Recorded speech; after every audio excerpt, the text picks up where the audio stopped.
నమస్తే. ప్రవీణ్ పగడాల. సో ఇదంతా కూడా తెలుగు రాష్ట్రాలనే కాదు, దరిదాపుగా దేశవ్యాప్తంగా కూడా ఈ పేరు మారుమోగినటువంటి పేరు. సాఫ్ట్వేరు కంపెనీ అధినేతగా, అలాగే క్రైస్తవ మతబోధకుడిగా అత్యంత ప్రాచుర్యం కలిగినటువంటి వ్యక్తి ప్రవీణ్ పగడాల. ఎగ్జాక్ట్లీ ఈ రోజుకి మార్చి 24వ తేదీకి ఆయన చనిపోయి సంవత్సరం అవుతుంది. సో ఆయన సంవత్సరం అవుతున్నప్పుడు కూడా ఆ మరణం పైన ఇంకా మిస్టరీ మాత్రం వీడట్లేదు. ఒక పక్కన ప్రవీణ్ పగడాలకు సంబంధించిన అభిమానులు కావచ్చు, క్రైస్తవ సంబంధించినటువంటి మత బోధకులు కావచ్చు, వాళ్ళ మరో పక్కన వీళ్ళంతా కూడా దరిదాపుగా చాలామంది ప్రవీణ్ పగడాల ఆయన యాక్సిడెంట్లో చనిపోలేదు, ప్రమాదవశాత్తు బైక్ మించి కింద పడి చనిపోలేదు, ఆయనను కావాలని చెప్పేసి మర్డర్ చేసిండ్రు అని చెప్పేసి చాలామంది ఆరోపిస్తూ ఉన్నారు. ఇప్పుడు కూడా ఎటు తేలట్లేదు. ముందుగా ప్రమాదవశాత్తు మరణించిండని చెప్పేసి పోలీసులు కేసు నమోదు చేసినప్పటికీ దాని తర్వాత ఇదంతా కూడా కొంత మిస్టరీ మర్డర్గానే వాళ్ళు కూడా మళ్ళీ కేసుని మళ్ళీ ఫైల్ చేయడం జరిగింది. సో ఈ రోజుకు 1 year అవుతుంది కాబట్టి చాలామంది క్రైస్తవ సంబంధించినటువంటి మత బోధకులతో పాటు ఆయనకు సంఘీభావం తెలిపేందుకు, ఆయనతో ఉన్నటువంటి అనుబంధాన్ని పంచుకోవడం కోసం, ఆయన లేనటువంటి లోటుని ఇంకా వాళ్ళు కూడా జీర్ణించుకోక తన సమాధి దగ్గరికి వచ్చి వాళ్ళంతా కూడా నివాళులు అర్పిస్తున్నటువంటి సందర్భం కనబడతా ఉన్నది. సో ఇప్పటికీ దరిదాపుగా రాత్రి కావస్తున్నది. అయినప్పటికీ అంటే ఉదయం నుంచి కూడా పెద్ద ఎత్తున తనకు సంబంధించినటువంటి అభిమానులు వచ్చి అక్కడ ఉన్నటువంటి పూలతోటి వాళ్ళకి సంబంధించినటువంటి తోచిన విధంగా తనకి ఆ సంఘీభావం తెలుపుతా ఉన్నారు. సంబంధించినటువంటి ఆయనతో ఉన్నటువంటి అనుబంధాన్ని పెనవేసుకొని ఆయన యొక్క మర్డర్, ఆయన సంబంధించినటువంటి మరణం పైన ఖచ్చితంగా విచారణ జరపాలి, దీంట్లో లోతైనటువంటి విచారణ జరిపితేనే అసలైనటువంటి వాస్తవాలు బయటపడేటువంటి అవకాశం ఉంటుందని చెప్పేసి వాళ్ళు కూడా ఆవేదన వ్యక్తం చేస్తూ ఉన్నారు. సో చాలామంది దరిదాపుగా లక్షలాది మంది అభిమానులని సంపాదించుకున్నటువంటి ప్రవీణ్ పగడాల యొక్క లేనటువంటి లోటు మాకు స్పష్టంగా కనపడతా ఉన్నది. ఆయన యొక్క ఆశయాలని ఖచ్చితంగా మేము నెరవేరుస్తాం, ఆయన యొక్క బాటలో మేము ఖచ్చితంగా నడుస్తామని చెప్పేసి కూడా వాళ్ళంతా కూడా చెప్తా ఉన్నటువంటి సందర్భం కనబడతా ఉంది. చాలామంది రావడం జరిగింది ఇక్కడికి. వీళ్ళందరితో వాళ్ళ అభిమానులకు సంబంధించిన వాళ్ళతో కూడా మాట్లాడేటువంటి ప్రయత్నం చేద్దాం. సో ఇదంతా కూడా ఆయన ప్రవీణ్ పగడాలకు సంబంధించినటువంటి సమాధి. ఇదంతా ఒకసారి చూసుకోవచ్చు. ఆయన ఒకసారి పైన కూడా మనం ఫోటో కూడా చూసుకోవచ్చు. సో ఆయన చనిపోయినటువంటి రోజు ఇక్కడ ఇది అంతా కూడా ఈ కార్యక్రమాలు జరిగినటువంటి రోజు అంతా కూడా ఇదంతా కూడా కనీసం ఎక్కడ కూడా చిన్న ప్లేస్ కూడా లేదు. చాలామంది ఆంధ్రాలో కానీ అలాగే ఇక్కడ ఉన్నటువంటి తెలంగాణ నుంచి పెద్ద ఎత్తున కూడా చాలామంది ఆయనకు అభిమానులు చాలామంది రావడం జరిగింది. ఆయన చివరి చూపు చూడడానికి వేలాదిగా ఇక్కడికి రావడం జరిగింది. మాట్లాడేటువంటి ప్రయత్నం చేద్దాం. మనతో పాటు చాలామంది ఉన్నారు. ఒకసారి నీలరాజన్నతో మాట్లాడదాం. ఏంటిదన్న ఆల్రెడీ సంవత్సరం కావస్తూ ఉన్నది, ఇప్పటికీ కూడా ప్రవీణ్ పగడాలకు సంబంధించిన విషయంలో ఒక క్లారిటీ లేదు. సో మీరు ఏమనుకుంటా ఉన్నారు? మీరు కూడా నమ్ముతా ఉన్నారు ఇది ప్రమాదవశాత్తు ఆయన బైక్ పైన వెళ్తూ కింద పడి చనిపోయిండు అని, లేకపోతే తాగి చనిపోయిండు అన్నటువంటి అటువంటి వ్యాఖ్యలు కూడా విన్నప్పుడు ఏమనిపిస్తూ ఉన్నది? మీరు దీనిపైన ఏం మాట్లాడతారు? అన్న నమస్తే అన్న. మన తొలి వెలుగు ఛానల్ ద్వారా నేను యావత్ క్రైస్తవ సమాజానికి, ప్రపంచంలో ఉన్న తెలుగు క్రైస్తవులందరికీ నేను తెలియజేసేది ఏంది అని అంటే, గడిచిన 22 సంవత్సరాల నుంచి ప్రవీణ్ పగడాల అన్నతో నాకు అనుబంధం అనేది ఉంది. నా పెళ్లి చేసింది ఎలాంటి దిక్కులేని పరిస్థితుల్లో నన్ను చేరదీసి నాకు అన్నం పెట్టి నాకు పెళ్లి చేసిన మహోన్నతమైన వ్యక్తి ప్రవీణ్ పగడాల అన్న. అయితే అన్న మరణం అనేది క్రైస్తవ సమాజం, యావత్ క్రైస్తవ సమాజం ఇప్పటికి సంవత్సరం అవుతున్నా కూడా ఇది యాక్సిడెంట్ అని చెప్పేసి 100కి 99.9% నమ్మడం లేదు. ఇది పక్కా ప్రణాళికతో చేసిన ఒక హత్య అని చెప్పేసి మేము నమ్ముతున్నాము. సో ఇది మొత్తం ఆయన త్రాగుడుగా చిత్రీకరించిండు. ఆయన త్రాగే వ్యక్తి కాదు. మేము చూసినంతలో 23 సంవత్సరాల నుంచి చూస్తున్న వ్యక్తిని నేను ఏనాడు కూడా తాగినట్లు మేము చూడలేదన్న. సో ఈరోజు ఇంతటి పొద్దటి నుంచి ఉదయం నుండి ఎంతోమంది వేల మంది ఇక్కడికి రావడం జరిగింది. మీరు చూస్తున్నారు, వర్షం పడుతున్నా కూడా ఎక్కడెక్కడ నుండి, నిజామాబాద్ నుండి, కరీంనగర్ నుండి, మచిలీపట్నం నుండి, విజయవాడ నుండి, రాజమండ్రి నుండి ఇక్కడికి రావడం జరిగిందన్న.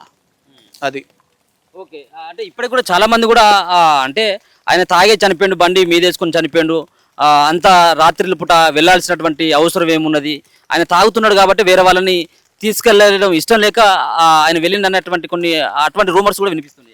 సో ఆయన బైక్ ఎందుకు తీసుకొని వెళ్ళడం జరిగిందనంటే, రాజమండ్రిలో బైబిల్ కాలేజ్ అనేది దానికోసం ప్లేస్ తీసుకున్నాడు. అక్కడ అవసరతల నిమిత్తము కార్లో వెళ్ళినా, ఫ్లైట్లో వెళ్ళినా, అక్కడ ఒక లోకల్లో తిరగడం కోసం బండి అవసరం ఉంటుంది. విజయవాడలో ఏదో మీటింగ్ ఉన్నది కాబట్టి అక్కడ నుండి ఇక్కడ నుండి ఒక 4-5 గంటల ప్రయాణం కదా, అక్కడ నుండి మళ్ళీ రాజమండ్రికి వెళ్ళొచ్చు అనే కోణంతో ఆయన బైక్ తీసుకొని పోవడం జరిగింది. కానీ ఎంతోమంది తాగుబోతు వాళ్లకు కుటుంబాలని విచ్ఛిన్నం చేసుకున్న వాళ్ళని కూడా వాళ్ళ జీవితాలని సరిచేసి ప్రభు మార్గంలో నడవాలి. తాగితే ఒక వ్యక్తి తన యొక్క ఆరోగ్యంలో ఉన్న మార్పులు ఏ విధంగా వస్తాయి, కిడ్నీలు ఫెయిల్ అవుతాయి, లివర్ ఫెయిల్ అవుతుంది, కుటుంబం విచ్ఛిన్నం అయిపోతుంది, పిల్లలు కుటుంబం అంతా రోడ్డున పడుతుంది అని చెప్పేసి బోధించి త్రాగుబోతుల్ని సహితం మార్చిన వ్యక్తి ఎందుకు తాగుతాడు? అసలు 22 సంవత్సరాల నుంచి చూసిన ఆ వ్యక్తిని నేను ఏనాడు కూడా త్రాగుతాడని చెప్పేసి ఒక అల్లరి చిల్లరగా చూసిన వ్యక్తి కాదు. ఆయన ఒక సాఫ్ట్వేర్ ఇంజనీరు, సాఫ్ట్వేర్ కంపెనీకి ఒక సీఈఓగా పనిచేసిన వ్యక్తి, కొన్ని కోట్ల టర్నోవర్ చేసిన వ్యక్తి తాగాలని అనుకుంటే ఇంట్లోనే బార్ క్రియేట్ చేసుకోవచ్చు. కానీ ఇల్లుని ఒక లైబ్రరీ లాగా పెట్టుకున్నాడు ఆయన. ఎంతోమంది అనాథ పిల్లలకి విధవరాళ్ళని పోషించిన గొప్ప వ్యక్తి ప్రవీణ్ పగడాలన్న. మా గుండెల్లో ఇప్పటికీ ఎప్పటికీ చిరస్థాయిగా, అది 1000 సంవత్సరాలైనా సరే యావత్ క్రైస్తవ సమాజం మొత్తము ఆయన తాగలేదు, ఒక కుట్రకు ఒక కుతంత్రాలకు ఆయన బలైపోయింది అని చెప్పేసి మాత్రం ఇక్కడ ఉన్న వాళ్ళే కాదు, యావత్ క్రైస్తవ సమాజం, ప్రపంచంలో ఉన్న తెలుగు వాళ్ళందరూ కూడా అదే నమ్ముతున్నారు. ఎందుకు ఆయన చంపాల్సినటువంటి అవసరం ఎవరికి ఉంటుంది? అంటే తెలంగాణ అనుకోవచ్చా, లేకపోతే ఆంధ్ర అనుకోవచ్చా? మీకున్నటువంటి అనుమానం? మాకున్న అనుమానం అనేదిగా అది పోలీస్ వాళ్ళే కానీ ఇక ఈ చట్టాలు కానీ చెప్పాల్సిందే తప్ప మేము ఇన్వెస్టిగేషన్ చేయలేము. మా అనుమానాలు ఏంటంటే ఆయన కొట్టిన దగ్గర కర్రలు పడిపోయినాయి. ఆయన మీద బైక్, ఒక సైకిల్ మీద పోతుంటుంటేనే అది మన మీద పడలేదు. కానీ అట్లాంటి 180-200 కిలోలు ఉన్న ఒక బుల్లెట్ బైక్ ఆయన మీద పడడము, ఆ మూతి కట్టు కావడము, ఆ హెల్మెట్ అలానే ఉండడం, కళ్ళ జోడు అలానే ఉండడం, అంత స్పీడ్లో పోయిన వ్యక్తి తాగుతుండు అని చెప్పేసి వీడియోలు క్రియేట్ చేసిరు. ఏ వీడియోలు చేసిరు, డూప్ ప్రవీణ్ని క్రియేట్ చేసిరు. ఆ డూప్ ప్రవీణ్ కూడా విజయవాడలో పడిపోయిన చోట ఆయన షర్టు వేరుంది, టీ షర్ట్ వేరుంది, లోపల పడిపోతున్నప్పుడు పల్టీలు కొట్టినప్పుడు అక్కడున్న ఆయన లోపల ఉన్న బనీని వేరున్నది. సో ఇవన్నీ చూస్తున్నట్లయితే మాకు ఇది పక్కా ప్లాన్తోని, ప్రణాళికతోని హత్య చేశారని చెప్పేసి ఈ వీటిని బట్టి చూస్తే క్రైస్తవ సమాజంలో ఉన్న అనుమానాలు ఇవి. మీరు ఎక్కడి నుంచి వచ్చారన్నా? ఇక్కడ హైదరాబాద్ లో. సో ఏంటిది మీకున్నటువంటి అనుమానం ఏంది ఈ సంబంధించినటువంటి హత్య? ఇది ముమ్మాటికి హత్య బ్రదర్. ఎందుకంటే దీని వెనకాల చాలా మంది హస్తాలు ఉన్నాయి, పెద్ద పెద్ద రాజకీయ నాయకులు ఉన్నాయి, చాలా మంది హస్తాలు ఉన్నాయి. కాబట్టి దీన్ని గవర్నమెంట్ ఏం చేసిందంటే ఇది యాక్సిడెంట్ కింద చిత్రీకరించి ఇది క్లోజ్ చేద్దామని ఏపీ ప్రభుత్వము చేసి క్లోజ్ చేసింది. కానీ క్రైస్తవ సమాజంగా మేమైతే న్యాయం కోసం పోరాడుతున్నాము, ప్రార్థన చేస్తున్నాం. మొదటిగా క్రైస్తవ సమాజం, ప్రపంచంలో ఉన్న క్రైస్తవులందరం మేము ప్రార్థన చేస్తున్నాం. న్యాయంగా వాస్తవాలు బయటికి రావాలన్న ఉద్దేశంతో మేము పోరాడుతున్నాం. ఇప్పుడు చనిపోయిన వ్యక్తి తిరిగి రాడు. కానీ మీరు ఏదైతే మీడియా కానీ ఏదైనా సమాజంలో ఆయన చిత్రీకరించిన విధానము, ఒక త్రాగుబోతుగా చిత్రీకరించిన విధానము ఒక క్రైస్తవ లోకానికి, ఒక పాస్టర్గా అంటే అనేకులకి అది చాలా బాధాకరమైన విషయంగా అనిపిస్తుంది. ఆయనతో ఎప్పుడన్నా బ్రతుకున్నప్పుడు మీరు మాట్లాడి ఆయనతో ఉన్నటువంటి నేను మాట్లాడలే కదా అన్న, నేను ఎప్పుడు అంటే ఫాలో అవుతుంటే అన్న వీడియోస్ నేను రెగ్యులర్గా యూట్యూబ్లో నేను అన్నని చూస్తూ అన్న వీడియోస్ ఫాలో అవుతూ అన్నని నేను అభిమానించేవాడిని వ్యక్తిగా ఉండే అన్నమాట.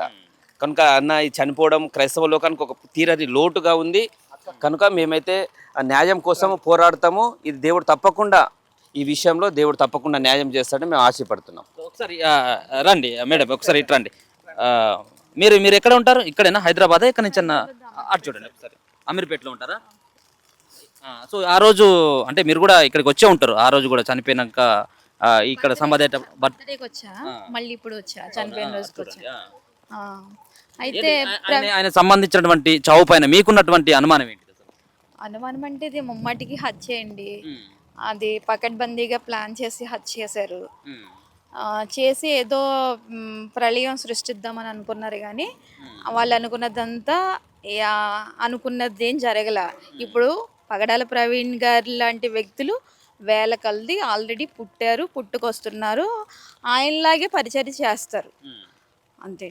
మీరు ఎప్పుడైనా అంటే ఆయన మత బోధనలు చేస్తున్నప్పుడు ఎప్పుడైనా మీరు దగ్గర ఉండి ఏమైనా చూసిల్లా, లేకపోతే ఆయనతో ఎప్పుడైనా మాట్లాడారా? చూసాను. ఎట్లా ఉంటుంది ఆయనతో ఉన్నటువంటి? అంటే నేను ఒకసారి ఆయన విజయవాడ మీటింగ్కి వెళ్ళినప్పుడు చూశాను, మీటింగ్లో ఉన్నాను. అప్పుడే చెప్పారు, మీటింగ్లోనే చెప్పారు ఆయన 2019లో మా టీంని ఏ టైంలో చంపుతారో తెలీదు, మా ప్రాణాలు ఏ టైంలో పోతాయో తెలీదు, చంపుతారనేసి అప్పుడే మాకు స్టేట్మెంట్ చెప్పారు.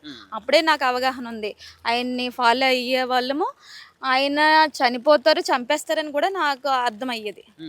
2019లోనే ఆయన చెప్పారు, మా మీటింగ్స్లోనే చెప్పేసారు. నేను అంటే అతి త్వరలో కూడా చనిపోతానని, నా పైన చంపుతారు, మా ప్రాణాలు మా చేతుల్లో లేవు, ఏ టైంలో మేము పోతామో తెలియదని చెప్పేవారు కొన్ని క్లాసెస్ చెప్తూ. తర్వాత రాజమండ్రి కొవ్వూరులో కూడా మీటింగ్ వెళ్ళా. సార్ ఏమొచ్చి అక్కడ చైర్లో కూర్చుంటే నేను ఇక్కడ కూర్చొని ఉన్నా, బ్లూ కలర్ షర్ట్ వేసుకుని నేను చక్కగా కూర్చొని, ఇంకా టీము 4-5 మెంబర్స్ ఉంటే నేను వెళ్ళి పలకరిద్దామని అనుకున్నాను కానీ ఇంకా చాలా టైం ఉంది కదా, చాలా మీటింగ్స్కి అటెండ్ అవుదాము అనుకొని ఇంకా నా లైఫ్ అంతా వేరేగా ఉండు కలవలేకపోయినా ఒక్కసారి ఫోన్ చేశా సార్కి. చేస్తే లిఫ్ట్ చేశారు, మాట్లాడారు. అలా నాకు తెలుసు. ఫాలో అయ్యేదాన్ని ఆయన పరిచర్యని, తర్వాత డిబేట్స్ లైట్ లైట్గా ఫాలో అయ్యి చూసి హ్యాపీగా ఫీల్ అయ్యేదాన్ని. అలా ఈయన చనిపోయిన తర్వాత 2 మంత్ ఏడుస్తూ ఉన్నా, అవునా? ఇలా అయిపోయా ఆ. ఈయన చనిపోయిన తర్వాత. ఇప్పుడు ఆయనను ఎట్లా ఎందుకోసం చంపాల్సిన అవసరం ఇంకెవరికి ఉన్నది? అంటే ఆస్తి కోసం చంపేటువంటి ఆవశ్యకత ఉందా? లేకపోతే ఉంటే ఇట్లా చాలా మందిని ఇటు క్రైస్తవ వైపు ఆయన బోధనల ద్వారా ఇటు తీసుకొచ్చే అటువంటి ప్రయత్నం చేస్తున్నారని చెప్పేసి అట్లా ఏమన్నా ప్రయత్నం చేసిందా? ఏంటిది అనుకుంటా ఉన్నారు మీరు? ఆయన బ్రతుకుంటే మరి ఆ, మన ఇండియా, నాకు పెద్ద నాలెడ్జ్ తెలియదు కానీ బ్రతుకుంటే ఇండియాకి ఏదో హాని జరిగేలా ఉందని చంపే అంటారు అంతే. నాకు తెలిసిన అంటే ఏమన్నా వచ్చి ఆస్తులు రావేమో, ఆయన చంపేస్తే ఇదంతా బాగా లాభదాయకంగా పరిపాలించవచ్చని ఉద్దేశం ఏమో అని అనుకుంటున్నాను నేను. సో ఇట్లా ఎట్లా తలుచుకుంటారా అప్పుడప్పుడు ప్రవీణ్ పగడాలని గుర్తొస్తాడా? డైలీ ఏడుస్తా, అవునా? డైలీ ఏడుస్తా. ఆయన ఏదో పనిలో పడిపోయి మర్చిపోతే ఏమో కానీ డైలీ ఏడుస్తా, డైలీ బాధపడతా. ఈ హార్ట్ ఏదో అయిపోతుంది. ఈ ఆయన చావుని తలుచుకుంటే నేనే చచ్చిపోయాను అనుకుంటా. అసలు ఈయన చనిపోయిన తర్వాత మాకు బ్రతుకు మీద ఆశ లేదు. ఎప్పుడైనా హ్యాపీగా చనిపోవాలని ఉంది. ఎందుకు ఈ లైఫ్, ఒకళ్ళొకళ్ళు చంపుకునే లైఫ్ ఎందుకండి, ఈ జీవితాలు ఎందుకు? మీరు ఎప్పుడైనా వెళ్ళారా? ఎప్పుడైనా ఆయన బోధనలు ఆయన చెప్పేటువంటి ఎప్పుడైనా విన్నారా? నేను పర్సనల్గా అతన్ని కలవలేదు, కానీ నాకు తెలిసిన వాళ్ళందరూ అతన్ని చాలా పర్సనల్గా కలిశారు. అతను మేము actually I have a church in Karimnagar and మా దగ్గరలో చొప్పదండి అని ఉంటుంది. అక్కడ చర్చ్ పాస్టర్ వాళ్ళు ప్రవీణ్ అన్న వాళ్ళని రమ్మన్నారు అండ్ అలా తెలుసు. అండ్ మార్చ్ 7th అతను చొప్పదండికి వచ్చారనమాట. అండ్ ఆ రోజు నేను అతను కలవలేకపోయాను, అది నా దురదృష్టం అనుకోవచ్చు. అండ్ అతను ఇంతే కాకుండా ఆంధ్రాలో కూడా వెళ్ళాడు. స్టీవెన్ ఎడ్వర్డ్స్ అంకుల్ వాళ్ళు పెట్టిన కార్యక్రమంకి, స్టీవ్ ఎడ్వర్డ్స్కి వీళ్ళందరికీ చాలా close. And I know him personally through God, but not as a person, but still alive in our hearts. And అతను అతసాక్షిగా మన అందరి కోసం ఉన్నాడు. అండ్ అతను చనిపోయారని ఎవరు అనొద్దు, cause is still alive. And మనం ఇప్పటి వరకు బ్రతికి ఉన్నాం. Being as a Christian I can proudly say that is in my heart. And my God, my father lord, నా రాజు ఎవరైతే నా వాట్ వి సే, అతను ఎలా అయితే నా క్రాస్ని వేయబడ్డాడో, even he took his life in the same way. నా రాజు అని అంటారు కదా, we belong to our king and we belong to our kingdom and we are waiting for the kingdom and he is the starting person for everything. And God is going to bless us, bless all the Christian community 100% into infinity to preach the gospel of God. And ఒకటే చెప్పాలనుకుంటున్నా, మీరు ఎంత చేసినా కూడా it's fine, we just forgive everyone, because that's what I learned being as a Christian. God forgave everyone on the cross and we're going to forgive everyone. మీరు చేసినందుకు మేము ఏమన్నాము మిమ్మల్ని, మీరు మాకు బాధనిచ్చారు కానీ మేము అది సంతోషంగా తీసుకుంటాం. ఎందుకంటే అతను లేడు అన్న దానికంటే అతను మాకు ఎన్నో నేర్పించాడు. We don't have a personal memories or moments with him, but we created the eternal blessings of him. So it's words, it's gospels, every single word it's preaching, it's memory for us. And అతన్ని మేము, దేవుణ్ణి కూడా మనం సాక్షిగా చూడలేము, దేవుడు ఉన్నాడన్న ఒక నమ్మకం ఉంటుంది. ఇతను కూడా మాకు దేవుళ్ళలాగా అన్నమాట, ఎందుకంటే మేము అతను పర్సనల్గా కలవలేదు కాబట్టి. సో దేవుడు ఉన్నాడు అని మేము ఎలా నమ్ముతున్నామో, ఇతను కూడా మా గుండెలో ఇంకా అంతే ఉన్నాడు, అంతే ఉండబోతున్నాడు. And we just thank for the people who are showing us hate, cause your hate is making us to build a stone heart so that we can be more strong and more powerful. That's it. Okay, మీకున్నటువంటి అనుబంధం ఏంటిదమ్మా? దగ్గర నుంచి ఎప్పుడైనా చూసినా, ఎప్పుడైనా మాట్లాడినా, ఆయన ఏం చెప్తుండేవాడు? ఎప్పుడైనా మీరు చర్చికి వెళ్ళినప్పుడు, ఆయన బోధనలు వినడానికి వెళ్ళినప్పుడు ఎట్లా ఉండేది? అందరికీ వందనాలు. అన్న వాక్యం విన్నప్పుడు మేము చాలా ఏడ్చాము. చాలా సత్యాలు బోధించాడు. చాలామంది అన్నని చూసి చాలామంది నేర్చుకున్న కొన్ని పాఠాలు ఉన్నాయి, నేర్చుకున్నారు. కానీ సడన్గా ఇట్లా అయిపోతాడని ఎవరు ఊహించలేరు. కానీ ఒక పిల్లలకు తండ్రి లేకుండా, ఒక భార్యకు భర్త లేకుండా చేసిండ్రు. వాళ్ళని దేవుడు తప్పకుండా మార్చుకుంటాడు. వాళ్ళు తెలుసుకోవాలి, సత్యం తెలుసుకోవాలి. మేమే చంపినామని ముందుకు రావాలి. అప్పుడైతే దేవుడు కూడా వాళ్ళని క్షమిస్తాడు. సో సో ఇప్పటికి సంవత్సరం అయిపోతా ఉన్నది. ఇప్పటి వరకు కూడా నిందితులు మీరు అనుకున్నటువంటి ఏదైతే మర్డర్ అని చెప్పేసి అనుమానం పడతా ఉన్నారో, దీనిలో ఒక్కరిని కూడా అనుమానాస్పద వ్యక్తులు వీళ్ళు చంపి ఉండొచ్చు అని చెప్పేసి పోలీసులు ఒకరిని కూడా పట్టుకోలేదు. సో ఇంకా ఫ్యూచర్‌లో ఇంకా వాళ్ళు మర్డర్ చేసిందని చెప్పేసి మీరు ఏదైతే భావిస్తా ఉన్నారో వాళ్ళు ముందుకొచ్చి చెప్పేటువంటి అవకాశం ఉంటదా ఇంకా? వాళ్ళు చెప్పాలనుకుంటున్నారు కానీ కొన్ని ఆటంకాల వల్ల భయపడిపోతున్నారేమో. అది దేవునికి తెలుసు, ఓకే. మనకు తెలియదు. దేవునికి తెలుసు. హృదయ ఆలోచనలు ఎరిగినవాడు దేవుడే. దేవునికి అసాధ్యమైనది ఏది లేదు. ఒకరోజు బయటపడతారు కొడుకులు. వాళ్ళ ఫ్యామిలీ ఉన్నారు, వాళ్ళకు పిల్లలు ఉన్నారు.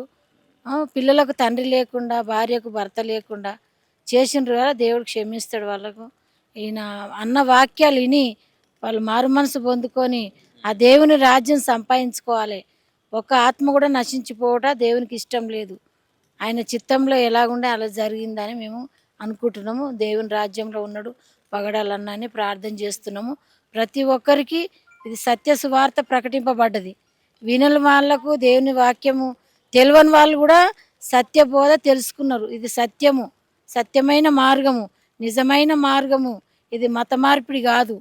ఇది ఒకరిని ఆకర్షించి రాబట్టే మార్పిడి కాదు. ఇది వాళ్ళ హృదయ ఆలోచనలు తెలుసుకొని, వాక్యం సత్యం తెలుసుకొని, దేవుని సన్నిధిలో నిజము ఏది అబద్ధం ఏదని తెలుసుకోవాలనే అదొక సత్యమైన బోధ అన్న ప్రకటించిండు.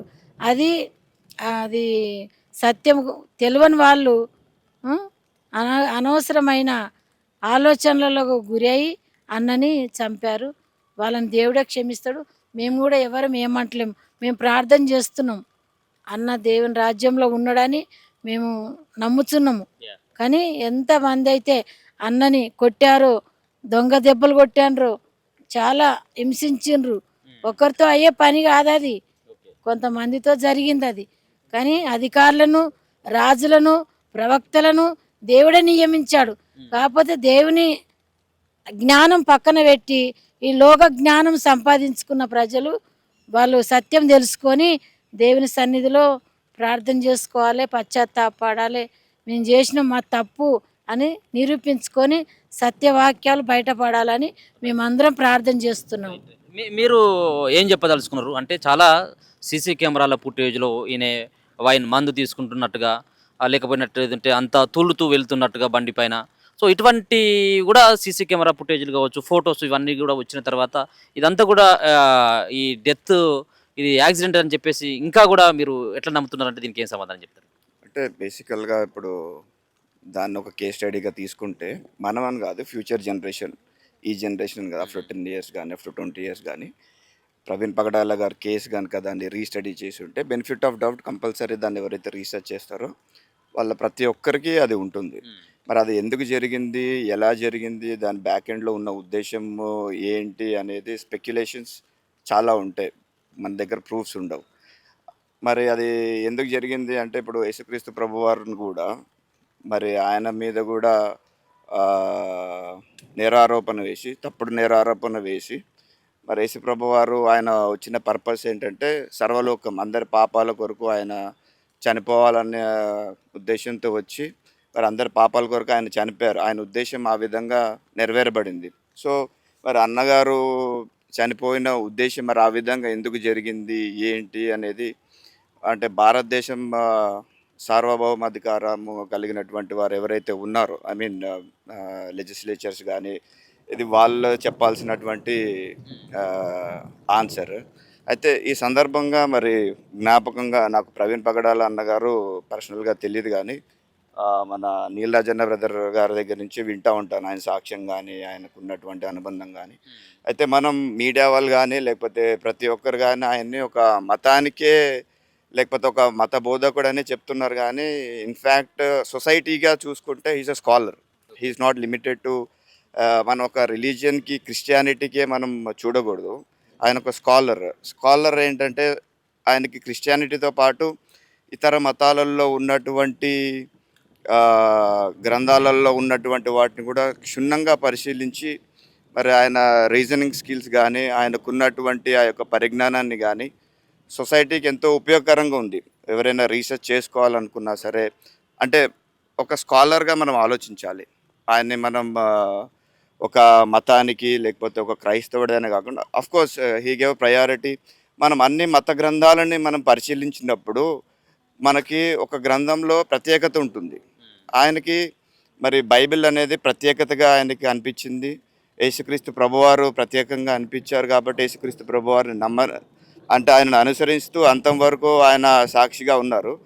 బట్ ఈ సందర్భంగా నేను చెప్పేది ఏంటంటే is not limited to any particular రిలీజియన్గా కాకుండా ఒక సొసైటీలో ఒక స్కాలర్గా మనం చూసినట్లయితే ఇది మనం ఆయన చెప్పినటువంటి బోధనలు కానీ ఆయన జీవితంలో ఆయన మరి బోధించిన వాటికి కానీ ఒక మంచి విలువను కలిగినదిగా ఉంటుంది. ఇంకోటి ఏంటంటే మనం ప్రవీణ్ పగడాల గారి ఆ యొక్క మరణాన్ని చాలామంది లైక్ వాళ్ళ పర్సనల్ దానికోసం యూస్ చేసుకుంటా ఉన్నారు. But it is up to them. ఓవరాల్గా క్రిస్టియన్ సొసైటీకి లేకపోతే ఈ సందర్భంగా మరి సొసైటీకి నేను చెప్పేది ఏంటంటే బైబిల్లో కూడా చాలా రకాలైనటువంటి హతసాక్షులుగా ఉన్నారు. బైబిల్లో మనం చాలా కేస్ స్టడీస్ చూస్తూ ఉంటాం. ఇది లివింగ్ కేస్ స్టడీ.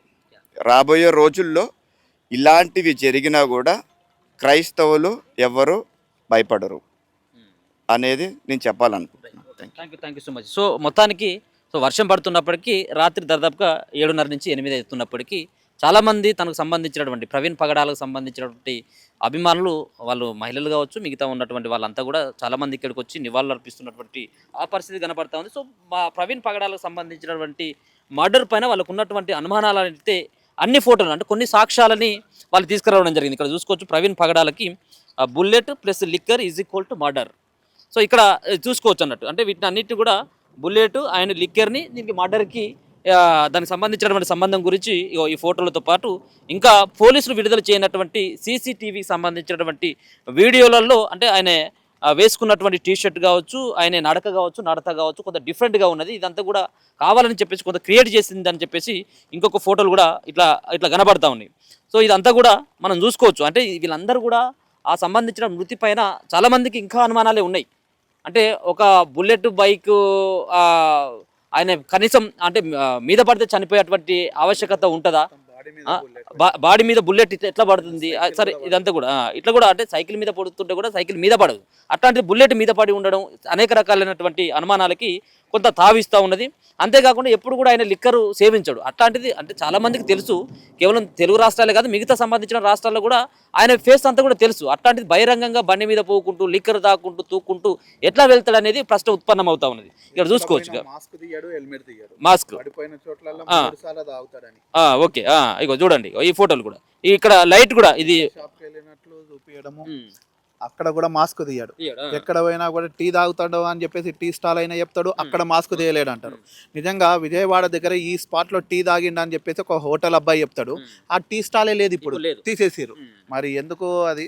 ఇగో ఇది ఇంకా బాడీ మొత్తం ఇక ఇక్కడ అంతా బ్లడ్ ఇదంతా టీ అది చేయడము. తర్వాత ఇక ఈ సీసీ కెమెరాలు చూస్తే ఇవన్నీ టోల్ గేట్ దగ్గర ఈయననే వస్తున్నాడు. ఆయన కంటే హైట్ ఉన్న వ్యక్తి వచ్చిండు అక్కడ ఈ టోల్ గేట్ దగ్గర. ఈయనను వెంబడించిన కార్లు సీసీ కెమెరాలలో చూసినవి, వీళ్ళు చూపించినవి. మరి ఎవరు ఈ డూప్లికేట్ ప్రవీణ్ ఎవరు? మరి ఈ వెనకాల బాడీ వేసుకొని పోతున్నారా? ఈ ట్రక్కులు ఏంది, ఈ కార్లు ఏంది అనేది దాని గురించి కూడా చెప్పలేరు. పోస్ట్ మార్టం దగ్గర ఉన్న బాడీకి గోర్లు లేవు. ఇక్కడ ఈ విచారంగా డూపు ప్రవీణ్ ఎవరైతే ఉన్నారో ఇక్కడ ఈయనకు పెద్ద పెద్ద గోర్లు ఉన్నాయి. మరి ఇది ఎవరు అని చెప్పేసి అంటే అది చెప్పారు. ఆ డెడ్ బాడీ ఉన్న చోట దగ్గర మొత్తం కర్రలు ఉన్నాయి, దానికి రక్తాలు ఉన్నాయి.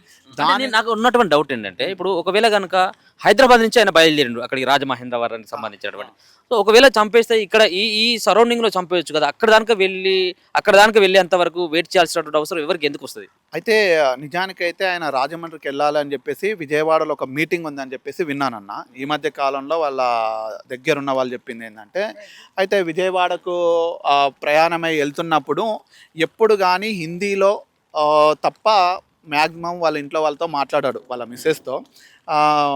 మిస్సెస్తో తెలుగులో నేను రీచ్ అయినా విజయవాడకు వచ్చిన అని చెప్పేసి కాల్ కట్ చేసిందంట అంతే విజయవాడకు వచ్చిన తర్వాత. కానీ ఎప్పుడు కూడా ఆయన హిందీలో, ఆమె మరాఠీ వాళ్ళు హిందీ తప్ప వాళ్ళు తెలుగు మాట్లాడారు.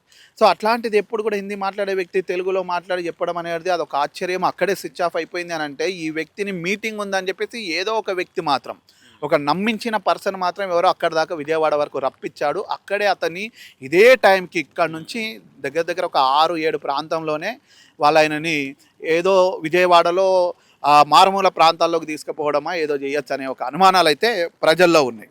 సో ఇదంతా మొత్తం బ్లడ్ కానీ అయితే ఇంకొకటి దగ్గరగా ఉన్న వాళ్ళు ఎవరో ఒకరు చేరవేసిర్రు ఈ సమాచారం అని చెప్పేసి మనం చూస్తున్నాము.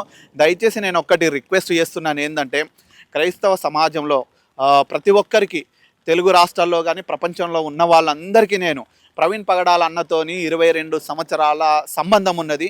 అయితే ఎంతోమంది దుర్మార్గులు క్రైస్తవ సమాజంలో ఉన్న తోడేళ్ళు, ఒకడు రాజకీయ పార్టీ వ్యవస్థ రాజకీయ నాయకుడు అవతారం ఎత్తిరు పాస్టర్లు, ఒకడు క్యూఆర్ కోడ్లు పెట్టిను, ఇంకోడు ఫోన్పేలు గూగుల్ పేలు అకౌంట్ నెంబర్లు పెట్టుకొని ప్రవీణ్ అన్న కేసు వేస్తున్నాం, మేము ప్రవీణ్ అన్నని హత్య చేసిన వాళ్ళని పట్టుకోబోతున్నాము, మేము సుప్రీంకోర్టు అడ్వకేట్ను మాట్లాడినాము, ఇవి మాట్లాడినాము, అది మాట్లాడినాము అని చెప్పేసి ఒక్కొక్కరి దగ్గర కొంతమందిని ఫారెన్ వాళ్ళు ఇక్కడ ఉండేటోళ్ళు కాదా వాళ్ళకు ఫోన్పే నెంబర్లు గూగుల్ పే నెంబర్లు ఇచ్చుకొని 65 లక్షలు కాజేసిన దొంగలు ఉన్నారంట. ఒక్కొక్కరు లక్షల రూపాయలు ఫారెన్ నుండి కానీ విదేశాల నుండి వేస్తున్నారు. ప్రవీణ్ అన్న కుటుంబం ఒకటి దేవుడు ఆ రోజే చెప్పారు, ఈయన అతసాక్షి అని చెప్పేసి ఈ సమాధి పైన రాయించారు. వాళ్ళకి తెలుసు ఆయన ప్రభు కోసం చనిపోయినని. ఏ ఒక్కరిని కూడా రూపాయి చేజాపి అడిగేటట్టు లేరు, అడగరు వాళ్ళు. కానీ వీళ్ళు డబ్బులు అడిగి మేము కేసులు పెడుతున్నామో, కోర్టులో వేసినామో, హైకోర్టులో వేసినాము, సుప్రీంకోర్టులో వేసినాము అని చెప్పేసి అని రాజకీయం కోసం పబ్బం గడుపుతున్న ఈ యొక్క దొంగల్ని మాత్రం నమ్మి డబ్బులు ఇప్పటికే కొన్ని కోట్ల రూపాయలు చలామణి అయినాయి. అన్న పేరు చెప్పుకొని టీవీ ఛానళ్ళల్లో డిబేట్లు పెట్టుకొని మా పేర్లు చెప్పండి, మేము వస్తాం టీవీలలో మాట్లాడతాము, మేము ఇంత డబ్బులు ఇస్తామని చెప్పేసి ఫేమస్ కోసం అని చెప్పేసి కొంతమంది దొంగ పాస్టర్లు, దొంగలు, కొంతమంది దొంగ నాయకులు రెడీ అయ్యారు. అలాంటి వాళ్ళని నమ్మకండి. అన్నెప్పుడు కూడా డబ్బులు అడిగిన వ్యక్తి కాదు, ఏ ఒక్కరి దగ్గర దశం భాగం కానీ కానుక కానీ చేయబట్టి అడిగిన వ్యక్తి కాదు. అనేక కోట్ల రూపాయలు అయినా తన సొంతంగా ఇచ్చిండు. కాబట్టి మీరు ఎవ్వరు కూడా డబ్బులు ఇచ్చి మోసపోకండి. హంతకుల ఆయనను చంపింది మాత్రం 100కి 3 చంపినరు, అది హత్య. కానీ వాళ్ళందరికీ దేవుడు మారు మనసు ఇవ్వాలని, వారిని క్షమించాలి, దేవుడు క్షమిస్తాడు. ఆయన పాపుల కోసమే ప్రభు వచ్చిండు. కాబట్టి ప్రవీణ్ అన్న కానీ వారి కుటుంబం కూడా, మేము దగ్గరగా ఉన్న వాళ్ళం కూడా అన్నని చంపిన వాళ్ళకు మారు మనసు రావాలి, వాళ్ళని ప్రభు క్షమించే మనసు కాబట్టి మేము క్షమిస్తున్నాం. సో మొత్తానికి ఇది పరిస్థితి. ఇప్పటికి కూడా వాళ్ళందరూ కూడా చాలా అనుమానాలు ఉన్నాయి. ఈ అనుమానాలను నివృత్తి చేయాల్సినటువంటి అవసరం సైతం కూడా పోలీసులకు ఉన్నది. సో పూర్తి ఆధారాలు మా దగ్గర ఉన్నాయి. కావాలని చెప్పేసి కొంతమంది ఇది చేసినటువంటి హత్యగా భావించాల్సినటువంటి అవసరం ఉందనేది ఆయనకు సంబంధించిన అభిమానులు ఆయన సమాధి దగ్గరనే వాళ్ళు తేల్చి చెప్పడం జరుగుతుంది. చూద్దాం మరి భవిష్యత్తులో ఏం జరుగుతుంది. ఈ సంబంధించినటువంటి మిస్టరీ మర్డర్ అని చెప్పేసి చెప్తున్నటువంటి దాంట్లో నిజంగా ఈ మిస్టరీ మర్డర్ ఏమైనా పోలీసులు తేల్చేస్తారా, ఇంకా ఇట్లానే మిస్టరీగా మిగిలిపోతుంది అనేది మనం ఫ్యూచర్లో చూడాలి. చూస్తూనే ఉండండి మన తోటి వెలుగు.